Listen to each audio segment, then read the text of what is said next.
राम कृष्ण हरी। नमस्ते, शुभ प्रभात, जय हरि। आज हमारी यात्रा का तीसरा दिन श्री शिव शक्ति स्थल से प्रारंभ हो जाता है। आगे की ओर हम निकल चुके हैं देवप्रयाग के रास्तों से श्रीनगर होते हुए बाबा केदारनाथ धाम के दर्शन के लिए। देवप्रयाग यहाँ से सिर्फ 7 से 8 किलोमीटर आता है। ये देखिए, रेलवे ट्रैक बड़ी बड़ी पहाड़ियों में से निर्माण कर रहा है। इतना आसान नहीं, लेकिन कहते हैं ना, मोदी है तो मुमकिन है। देवभूमि को इस तरह समृद्ध बनाने की जो योजना है, भगवान उसे पूरी करे।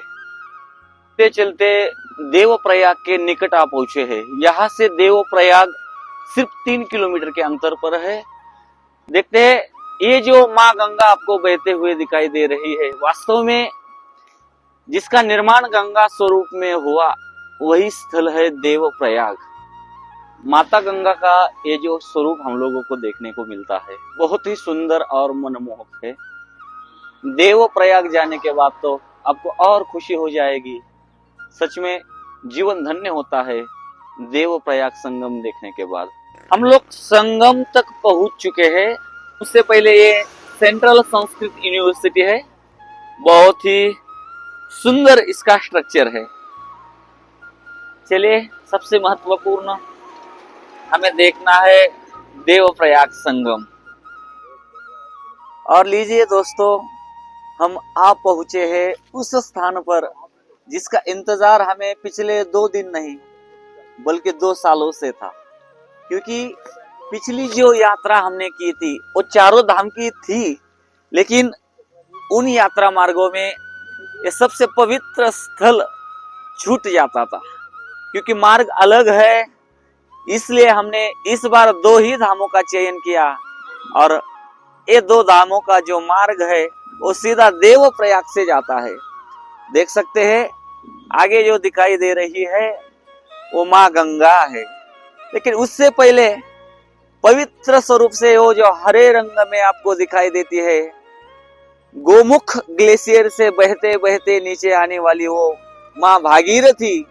और यो थोड़ी सी जो मैली दिखाई दे रही है वो बद्री विशाल धाम से बहते हुए सतोपंत ग्लेशियर से निकलते हुए और नीचे बहते बहते देवप्रयाग आकर माँ भागीरथी को मिलने वाली ये माँ अलकनंदा, जो दोनों बहते बहते अपने अलग अलग रंगों में आगे जाकर एक रंग में जो मिलती है वहां बन जाती है माँ गंगे। देख सकते हैं, यहाँ नीचे जो दोनों का रंग एक हो चुका है वही है माँ गंगा और अलकनंदा का पवित्र संगम देवप्रयाग संगम।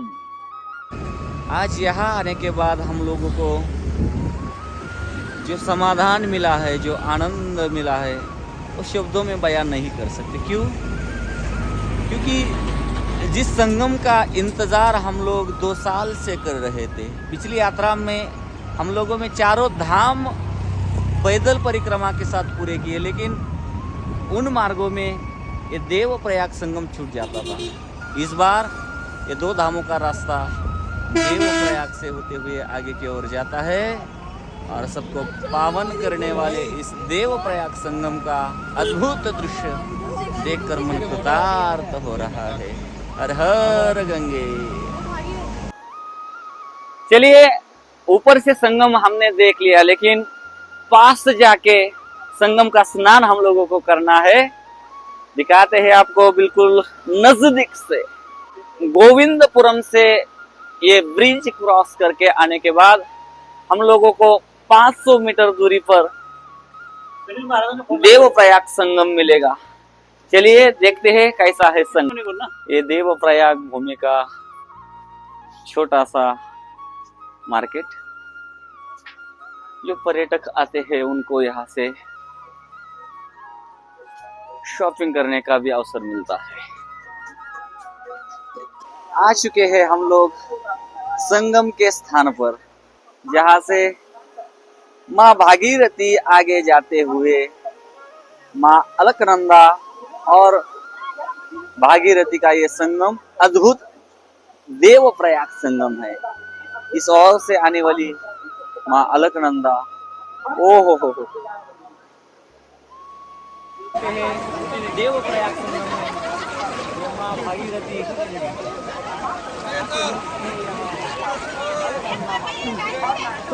हर गंगे नमामि गंगे, यहाँ से बढ़ते हुए आने वाली।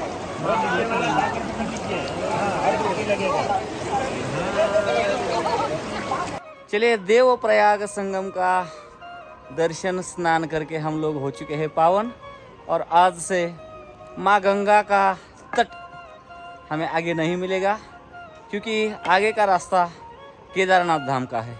हम युवा लोग चलते हैं, इसमें कोई बड़ी बात नहीं, लेकिन हमारे साथ चलने वाले ये 58 साल के बुजुर्ग, उनके पीछे 65 साल के हमारे बुजुर्ग हिम्मत ना हारते हुए आगे की ओर चलते रहते हैं।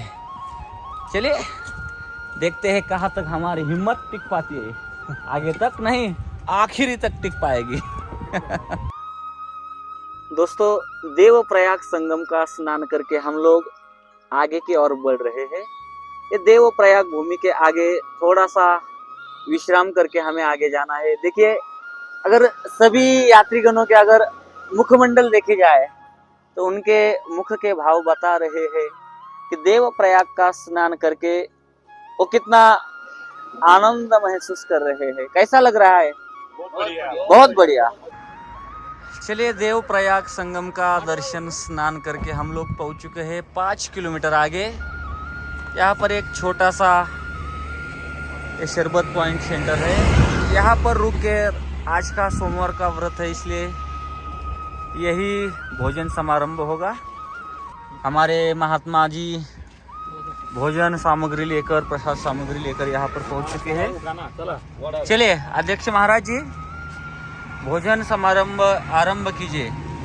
आइए भगवान, चलिए आज साधारण आप सभी भोजन महाप्रसाद के लिए। आप भी बैठो भोजन के लिए। डालिए उसमें डालिए, वो द्रोण में डालिए। हाँ,